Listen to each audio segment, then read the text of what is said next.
I always say there's like a 5-minute grace period in any talk that somebody's either trying to get the conference bridge or we get feedback. I'm going to wait until that stops. All right. Thanks. Check, check, check, check, check. Okay. So as I was saying, we're going to talk a little bit about network attached storage in Azure, but specifically I'm going to talk to you with regards to running HPC workloads a little bit. So this is less about home directories and file shares and that sort of thing, and it's more about enabling simulation workloads and enabling high performance workloads in general, or even engaging with machine learning or other types of technologies. Anywhere you need some sort of network attached storage. To start, I'm going to sort of lay the groundwork and define the basic principles of what we're talking about with regards to HPC computing. This is a long-term technical capability in enterprise and in science. However, it's really exciting times for HPC because there's a radically significant increase in the amount of processing going on out there, whether you're talking about genomics or you're talking about processing LiDAR data from autonomous vehicles. So there's this burgeoning simulation capability combined with machine learning interpretive capability, seeking patterns and then translating that out. And my belief is we're really at the beginning of a major shift in computing again, where there's going to be this significant amount of core processing in clouds such as Azure and driving out the learning from such activities to the edge, to IoT devices, or down the line to cars. Although if you pay attention to autonomous driving, it's going to be a longer road than I think Elon Musk's prediction of next year for autonomous driving. So it's very exciting times. I myself spend a lot of time focused on life sciences, so genomics workloads, but it goes well beyond genomics. If you've gone and gotten an X-ray or an MRI, AI can interpret that. Workflows can interpret the data from that, combine it together with genetic data, and figure out patterns. And so it's really, really incredible. And so, the other significant data point is the clouds now. Azure has made significant investments in high-performance computing. We have folks on our team from supercomputing centers, and so we're really serious about the types of virtual machine SKUs and also how we complement those VM SKUs with the storage options available to you. So with that, I'm going to sort of lay another piece of groundwork, which is what do I mean by HPC? HPC is basically a cluster of compute resources that will be assigned a distributed set of tasks from a job that's submitted through a scheduler. At its essence, that's what it does. There's more complexity involved in that, I'm sure. And if you think in terms of a pipeline of HPC, there may be many tasks, and those tasks may be iterative, and they may require data from the previous notch in the pipeline. And so that's what we're talking about when we're talking about HPC. The components would be data that's being input. That data is read by these compute nodes. They know to read it because they've been instructed to do it by some script or some activity that was sent to them by a scheduler, and then an output that is deposited somewhere for interpretation or downstream interpretation. In terms of a scheduler, I've listed IBM Spectrum LSF, but it could be Slurm, it could be Sun Grid Engine. These are tools that are aware and can allocate. For those of you that do it, it's when you hit QSub and you're sending a job out to the cluster, okay?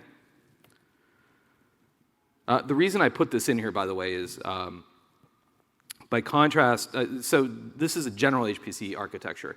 HPC, in terms of science, is very clear. But HPC can also, like if you take it downstream a little bit, can also be things like rendering. So if you've gone to see a movie in the last, 20 years, especially all the superhero movies, right? That's all visual effects, and that's all computationally intensive data that's run against large clusters of compute. You don't necessarily hear them referred to as high-performance computing because it's really not, they're not in that genre. They're in their own business, and they do their own things, and they run a certain way. Like, they don't get research grants to make, the Avengers, right? Whereas in a university, you certainly do have that.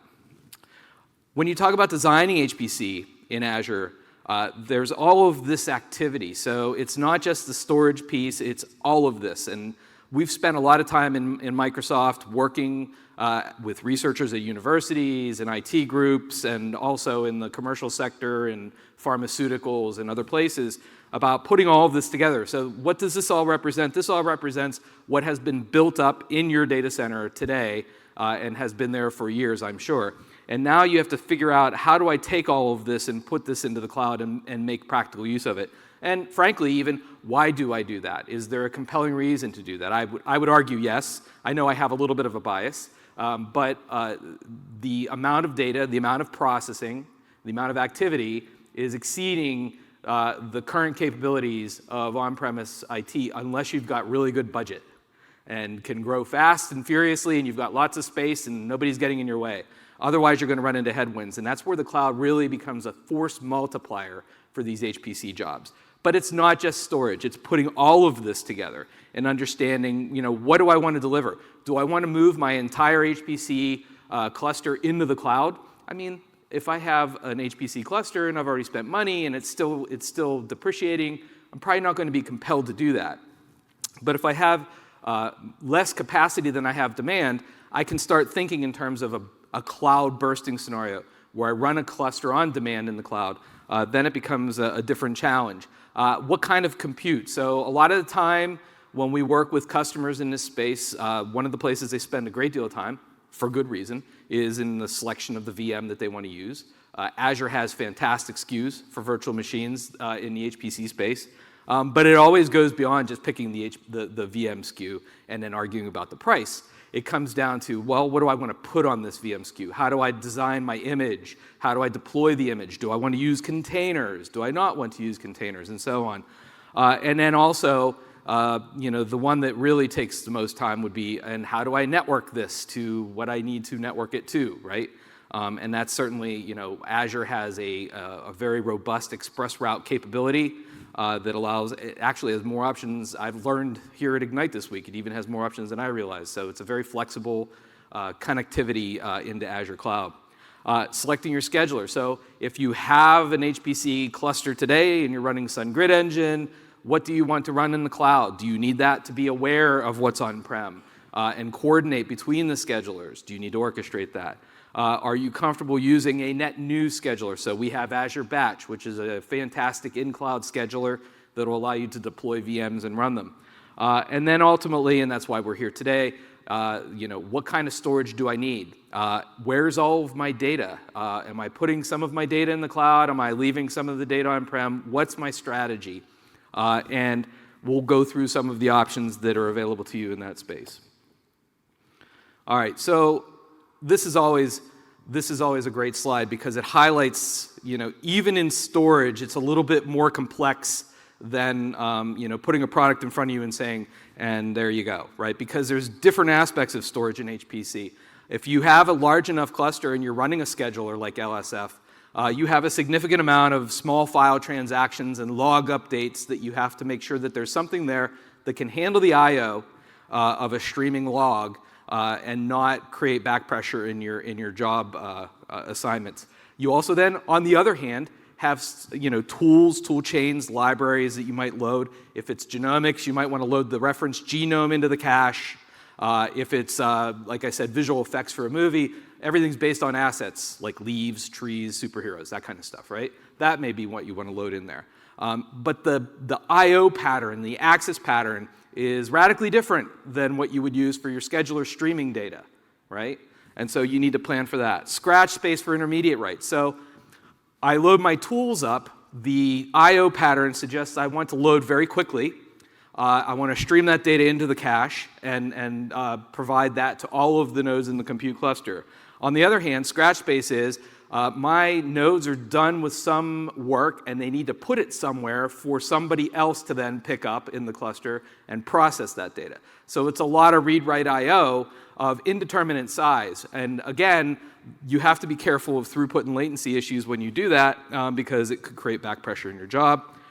Checkpoint storage, if you want to make sure that You're checkpointing the work, which means you're creating a set of data in the midst of a pipeline. You may need to make sure that that's very shared storage and that it has low latency for access.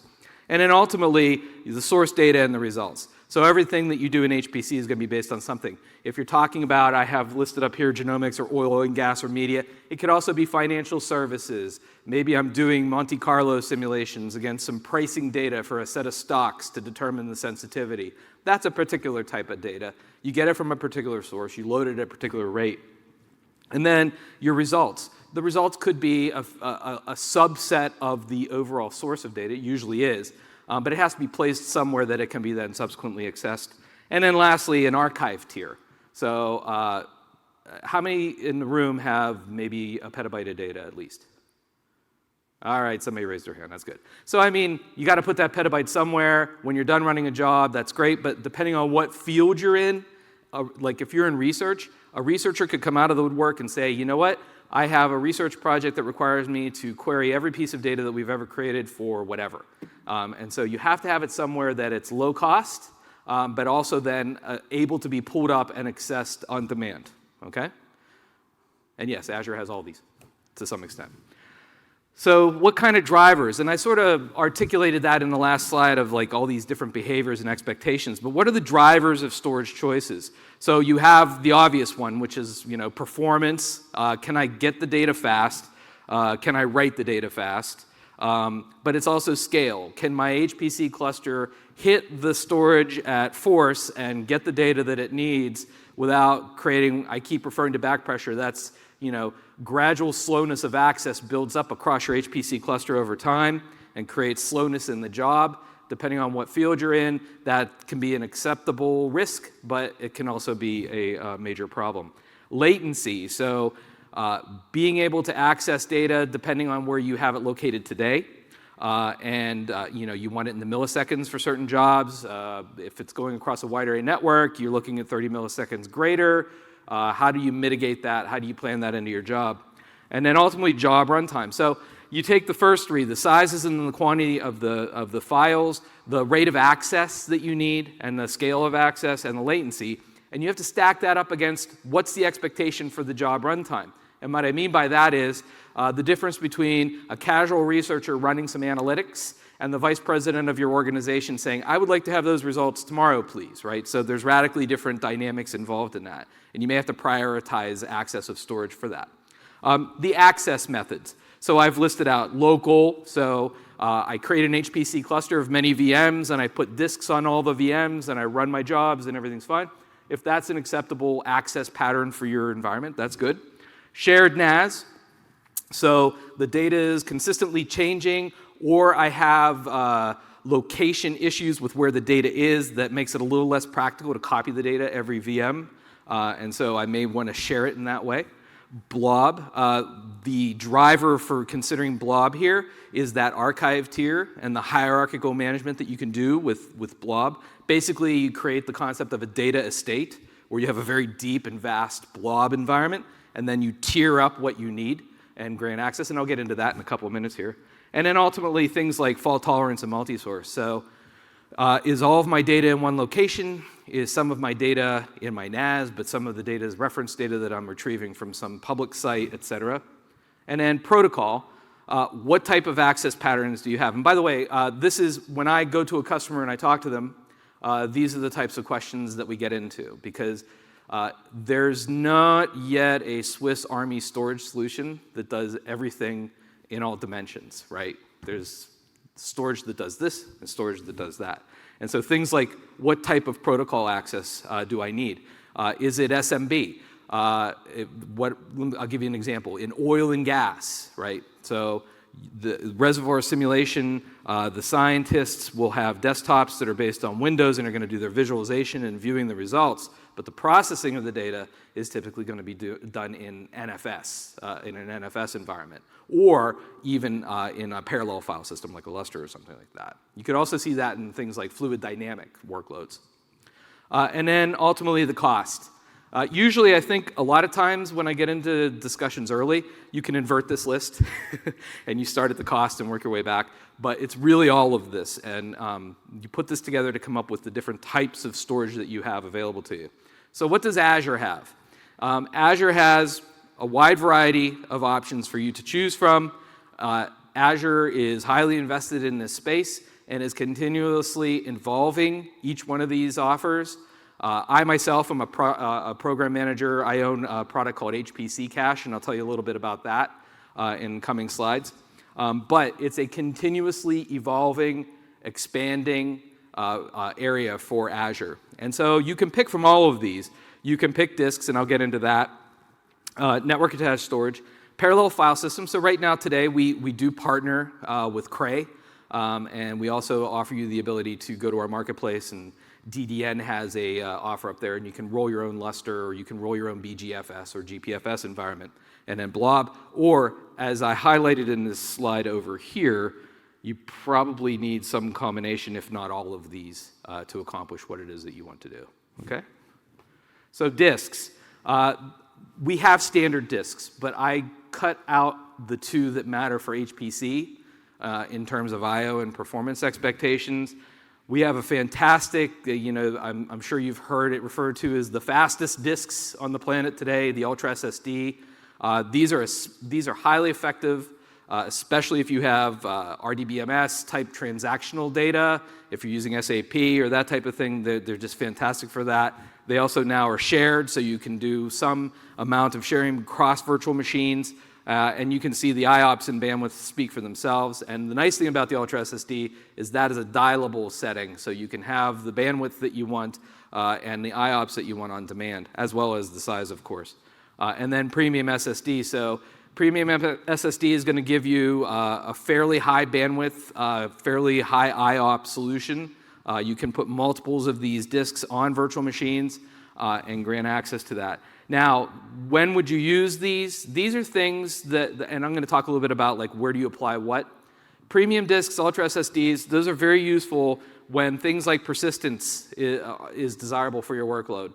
If you're able to take your data in a small package and move it very quickly to the virtual machines, if not even embedded in the image itself when you're deploying it, and the data is easily transferable to those disks. That's where disks make sense. I mean, we have worked with people where I call it the working set. That's the amount of data that they're playing with at the time.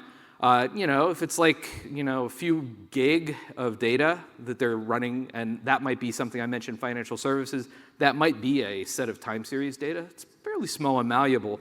That's something that you can quickly transfer to those machines, run your job, and be done. Nothing wrong with that, and that's where you would use this. And I mentioned with Ultra SSD, that would be something that if you're doing high rates of transactional log data or transactional database data, that's something that they're purpose-built for. Using NAS, okay, so I throw three options up. I'll talk about those in a minute.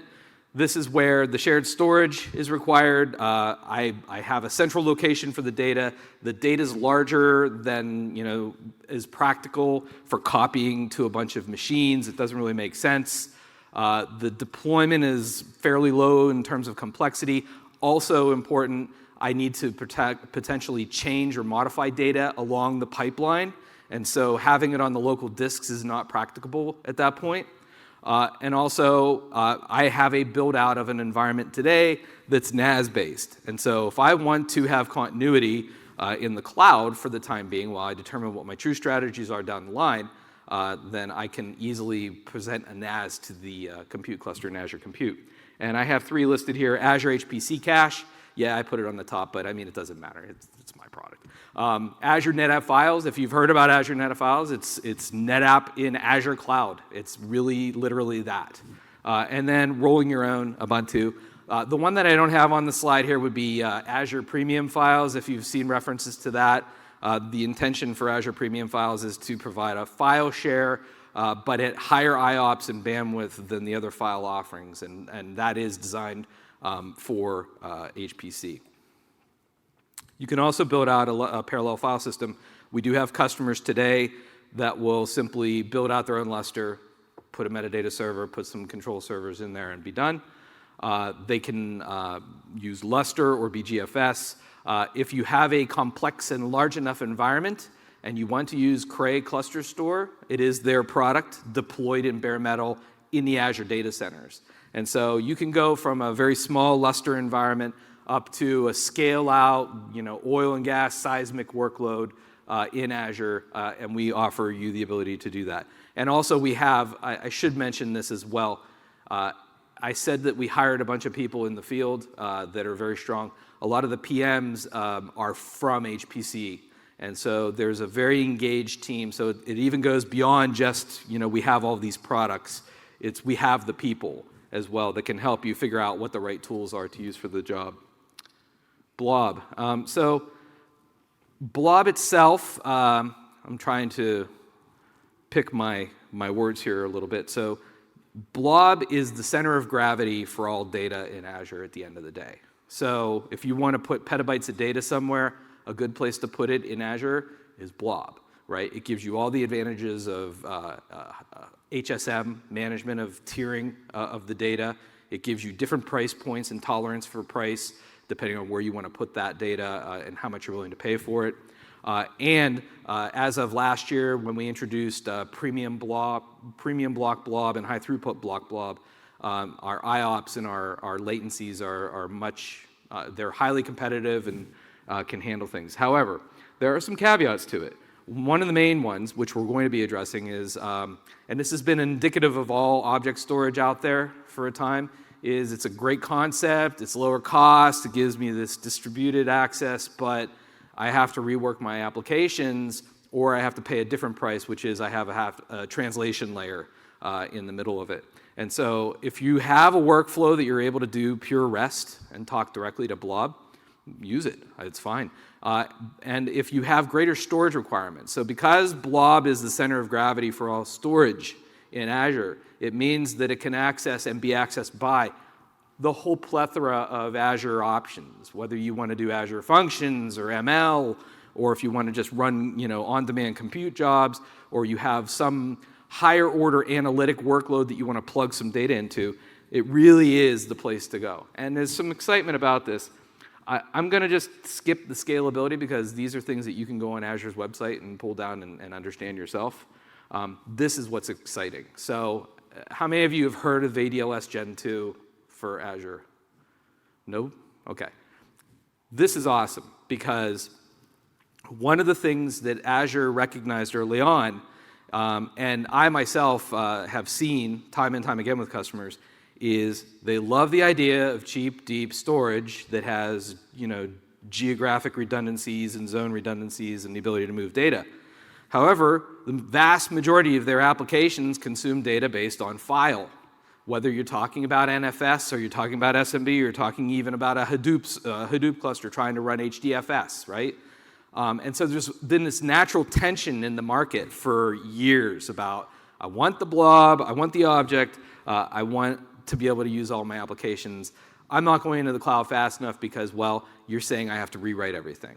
ADLS is great. It's a long-term project that Microsoft has had, and it's basically applying a namespace to blob, okay? And so not only will you be able to access the blob data directly through REST, but you'll also be able to access the blob data as HDFS, so you can point a Hadoop cluster directly at the blob environment. But also more exciting, for me anyway, is the NFS endpoint that's coming now. So you'll actually be able to enable NFS v3 on a blob container and mount that directly. So there's going to be an NFS endpoint hanging off of that. And so this really is a key differentiator for Microsoft. It's the future. It's going to give you the ability to, I mentioned Swiss Army. This is as close to Swiss Army as I have seen. So it's going to give you file access, object access, plus the tiering and the cost structures that make Blob really attractive.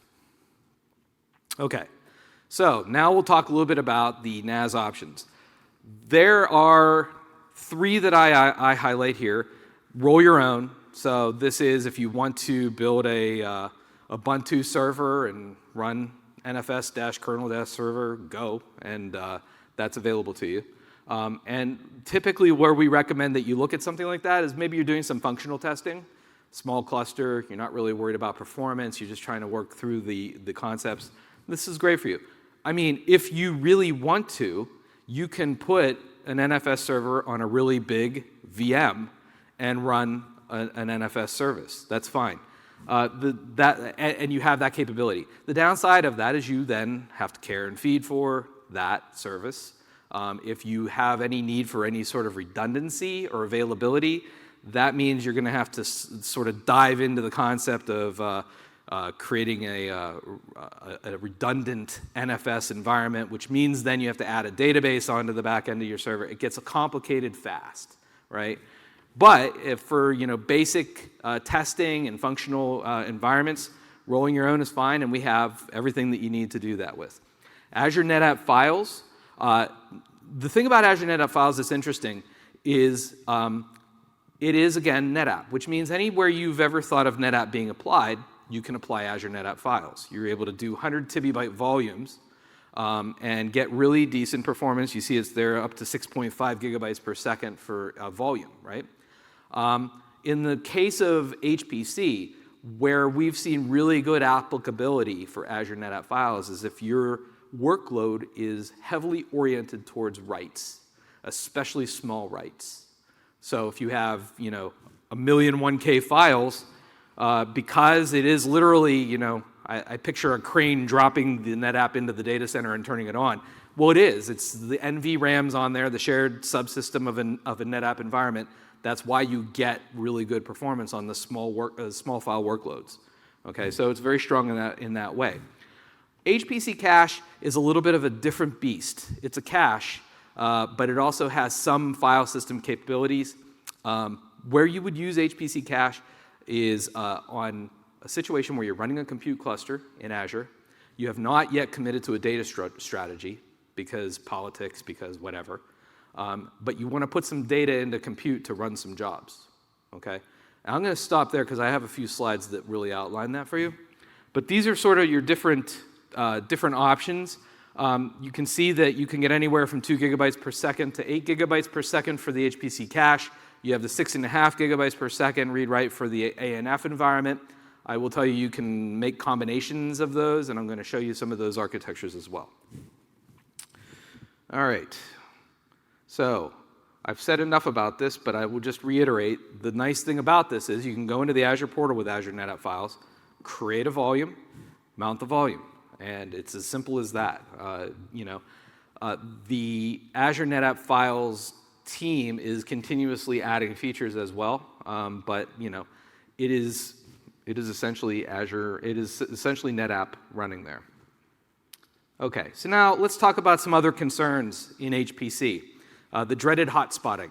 So these are scale problems that I'm highlighting here. Let's say you hypothetically have a 60,000 core HPC environment. And those 60,000 cores, they all start to come up online. They get their job from the scheduler, and now they start loading a library, right? If it's the same library, this is where the hotspotting comes in, right? So let's say let's say that the library is stored in a particular node of a NetApp cluster. What that means is all of the nodes in that HPC cluster, all the 60,000 cores are going to all be going as NFS clients, going to ask for that data and that metadata from that particular node. So hotspotting refers to the latency that gets introduced to the environment as all of those nodes try to hit that file concurrently. Okay, and every file system has some of this hotspotting built into it. The middle one here is the Isilon environment. So the metadata might be located on a single node. The file data is spread out, so you can get the file data fast. But a lot of HPC workloads do a lot of file navigation, so they get a lot of metadata as they're navigating and trying to figure out what they do. So again, because the metadata is concentrated, you get back pressure, which will then ultimately slow down the job if you get above a certain scale. And then the last one, even parallel file systems, which are the highest performant file systems out there. If you have a massive scale environment and you have a lot of writing to do in parallel, you want to use something like a parallel file system. However, if there is a large enough cluster, 60, 70,000 cores, and they're doing a significant amount of metadata navigation, again, there's a metadata server. that is then the concentration of that activity. And just hypothetically, maybe you undersize the metadata server, you then again will introduce latencies into the environment. So HPC cache, one of the things that it's built for is to mitigate that metadata problem, because in the situation with HPC cache, HPC cache is completely driven by client request. So when clients mount the HPC cache, they ask for byte ranges just like any other NFS client. So they're making RPC calls for byte ranges for a particular file ID. Okay, that information and the metadata is cached. Ultimately, that data and metadata are cached across the nodes of the HPC cache environment. And so we avoid a single point of hotspotting, especially for metadata, which makes it, when you get to the 60,000 or 50,000 core environment, if you do have hotspotting or concerns with metadata management, that's something that you can, look at HPC cache to help you address. All right, so now it's time for the shameless plug. I'm sorry, I'm going to talk to you about my product, but it's important because this is one of the file system options available to you. So HPC cache is interesting. How many of you have ever heard of Avere Systems? Okay, Avere Systems was a company I was with. We got acquired. It was a file system caching appliance. So I mentioned Hollywood before. That was one of our major verticals, but we were also in oil and gas and a bunch of other places. The traditional workload for Avere was what we call NAS optimization, which means you'd put a cluster of Avere technology in front of a NetApp or an Isilon or something else, and it would do read ahead and write behind caching for performance optimization. We got acquired about a year and a half ago, and as part of our effort, we have fully engaged and created a first-party service. So there's a caching service. I don't know of anything else out there in any of the clouds that does quite this. So this is very unique for Azure. It gives you the ability to put an edge cache in Azure Compute, plus containers and ML, that happens to access data that might be across your express route, sitting in your NetApp filer in your data center, okay? And so what does that mean? That means I can start doing HPC jobs before I figure out my entire data strategy, right? I can start running jobs tomorrow if I want to, while we figure out the politics of moving my petabyte or my 3 petabytes or my 100 petabytes of data. It is a high-performance cache.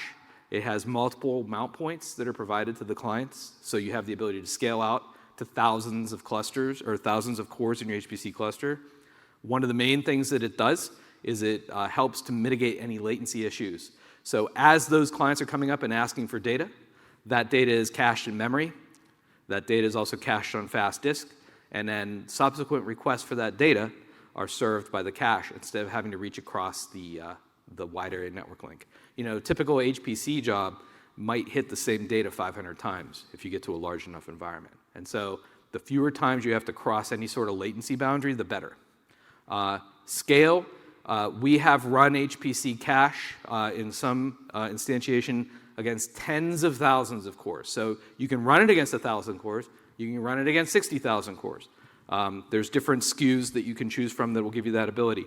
Flexible access. So I mentioned you can actually reach back on-prem, but it also supports Azure NetApp Files. And I'll show you some architectures with that as well. And the beautiful thing about it is it's in the portal. You basically will pick a bandwidth, you pick a cache depth, go. You can create some storage targets, and I'll show you that. These are the SKUs. And I'm not a very creative namer of things, but so I named the SKUs based on the throughput. So you would pick up to 2 gigabytes per second, up to 4 gigabytes per second, or up to 8 gigabytes per second. And that will then dictate what sort of caching environment we lay out for you automatically. It gives you multiple mount points, 3, 6, or 12. And then you'll see there's all these different cache disk sizes. So the reason we have cache disk sizes is important. Let's say your architecture is you want to run an HPC cluster in Azure Compute. You're reaching back to an Isilon IFS mount. And let's just say that the working set, what your job is going to run, let's say it's 7 TB of data that you have to load up into the cache. If you pick something smaller than 7, you're going to get flushing and cold hits. You know what I mean by that? So in other words, I fill the cache. Subsequently, I ask her for a unique byte range that doesn't exist in the cache. something's got to go, and I have to reach back and get that. So that'll increase latency. So we've empowered you to be able to have, fairly significant level of disk depth. And these SKUs are the SKUs that we're releasing in version 1. We're going to test the market and see if we need to add larger or smaller variations in terms of the disk sizes. When do you use HPC cache? So if you have a HPC workload that has tens or tens of thousands of cores, and you have a NAS, we support NFS today in HPC cache. So if you have an Isilon, a NetApp, or some variation of NFS that we can access, and this is NFS v3 today, the data is mostly large files. So what I mean by this is, let me paraphrase it a little bit better. If your workload is 1 billion 1K files, you're going to have a lot of metadata overhead across a wide area network link, no matter what you do. And so that's not an optimal workload. But those are highly unusual environments, and so it's just something to keep in mind. Workloads that are read and write, however, we do favor the read side of a workload. The reason that we favor that is because we're a cache. And so the advantages of the cache come up when you concurrently ask for the same byte ranges over and over again. Customer wants to use Blob. So let's say you want to use Blob because it's got a great price point. You have the advantage of hot and cold, but you need that full POSIX compliance. So you need to be able to create hard links or soft links or other things that are in your POSIX workload. We actually have a feature that takes over a blob container and creates essentially what I've decided to call blob as POSIX. And I'll explain what that means as well. If you have a parallel file system, you have a Lustre or BGFS or GPFS environment, on-prem, you want to start working some jobs in the cloud, you really don't want to tackle the whole parallel file system thing yet. If you run the NFS daemon on-prem, we can mount that and present data up into the cloud as well. And your performance expectations are in these ranges of speeds today, okay? This is what the architecture looks like. So what do you see in your subscription with HPC Cache? You see a set of virtual NICs, and that is all you see. And you see an HPC Cache object. There's no VMs, there's nothing like that in your environment. You don't have to worry about those quotas, all that sort of stuff. It's very automated. Once you pick the throughput and you pick the cache disks, it automatically sets everything up for you. But this is really interesting. Because of the way we've architected this, those virtual NICs being in your network means that you can then configure them to route across your express route and access the data. And this is a fully managed service, meaning that there's a whole set of people that built a monitoring backend on it. We have global support behind that. We have technical experts. By the way, I'm based in Pittsburgh, Pennsylvania. We have technical experts in the East that are able to focus on this. However, can't access your data, not without your permission in a very convoluted way where we get permission and log in through your subscription. And so it's very protected, very safe, but it's fully managed, which is really important. You'll notice it's pointing to customer data center export, but it's also pointing to this blob container. I'll explain what that namespace suggests to you. And then also it's fully managed through the ARM environment. So you have the ability to create ARM templates to create these things. You can also use any of the Python or Ruby or Go APIs as well. Yes, blob is POSIX. So there's this concept in HPC cache called storage target. You'll create the HPC cache, then you go in and say, I'd like to configure a set of storage targets. What's a storage target? It can be your NetApp export, right? So I just point to the export and go. It can be an Isilon export. It can be that blob container I mentioned. It can be several of those, and I'll explain what that means as well. But I do want to spend a moment on blob as POSIX, because I find this very interesting. We create a sharded format in blob. So when you point to the blob container, we're going to put the data in a very particular way. But there's method to the madness, because if you look at this table, these different metadata operations and RPC operations, they represent what is required for baseline NFS operation. These are all the RPC calls that they make. And somehow, you have to translate those into 4 generic blob operations: get, list, put, and delete, which, to do full POSIX compliance, that means you have to be able to do things like renaming directories. Or what if I have to rename a file? Or what if I'm adding a file to a directory? And so on. And so I give the example here, I create a file 1.txt under a directory, well, I have to make sure that I update the directory object as well. And so all these operations happen in the background. But the advantage of doing this is you get 100% full compliance. So you can run your workload as it is on-prem. We have people that have done this where they had hard links in their pipeline, and they run the whole thing up in the cloud. So that's what that's there for. Okay, aggregated namespace. So the other thing about it, you point to storage targets, and now you're going to present that to your clients that are mounting the cache. Well, there's one directory structure, there's one namespace, within which you can plug these storage targets. So let's say I have a NetApp, and it has export1 as its export. That becomes something that I can map into the namespace. What if on that same NetApp I have a different export? Fine, I can map that into the namespace, okay? An Isilon, I can map that into the same namespace. And let's say down the line I change things. I can change them on the background without having to necessarily unmount my clients. And so you have this aggregated namespace that allows you to build a single directory structure experience for your clients. We support up to 10 sources in the namespace today.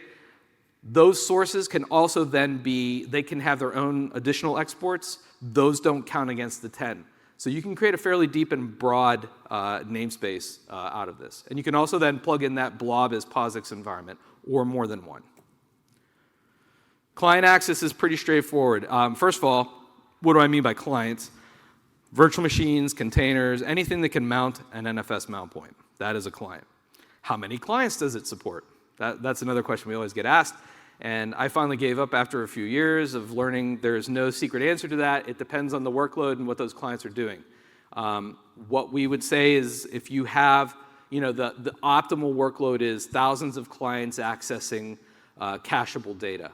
And we do very well in that. If you have 2 machines, but they're only writing data, and that's all they do, that's not a great fit. That's something else, right? Or if you have an Exchange server and you want to put the Exchange data behind it, that's not what we do as well. All right? And then I give you an example of the mount instructions up there. That's something that you can do, or you can use round-robin DNS to distribute across the mount points. All right. Cache controls, so we have usage policies that allow you to dictate how the writes are treated. So I'm going to paraphrase this because of time, but essentially you can tell the cache, check the modify time on everything that you cache all the time. Like there's timers that'll fire. And if the modified times are not equal, go fetch the latest. And so that way you avoid what we call write-around issues. Okay? And then finally, I just want to give you an example. Azure NetApp Files is a fantastic standalone offer, but if you have requirements that go beyond the 6.5 gigabytes per second performance you can get out of Azure NetApp Files, or if you have things like this. Let's say I have a NetApp environment. This is the standard one. But what if I have something where I have a NetApp on-prem, but I also have Azure NetApp Files volumes? What if my data set exceeds 100 TB, which is the one volume, excuse me, the maximum that I can put in one volume in Azure NetApp Files? So I need multiple Azure NetApp File volumes. But what if I want to present all of that data opportunistically to my compute cluster? I'm not sure. Job 1 might require this set of data. Job 2 might require that set of data. I don't have to keep reconfiguring it all the time. So you can use HPC cache on demand to create an aggregated namespace out of different volumes, including on-prem, and present that as one single directory structure.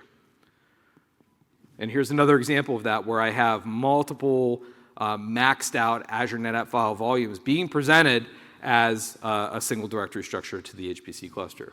And then this big slide here, what this is trying to say is, look, you can have your Azure NetApp Files in any region, and if you decide you need to access some of that data in another region and you need it at a performant level with low latency, you can fire up an HPC cache, point it at that particular volume, and there you go. And with that, we've made it. 42 seconds. 42 seconds to spare. I'm watching the clock. I'm running the clock out here. But I appreciate all of your time. If you do have questions, I don't think we don't do Q&A here at the mic level, but they can come and talk to me. Yeah, I'm asking you. Okay, he's not. He's not responding. So if you do have questions, I can take them up here. I appreciate all your time and also being here on Friday. So thank you very much.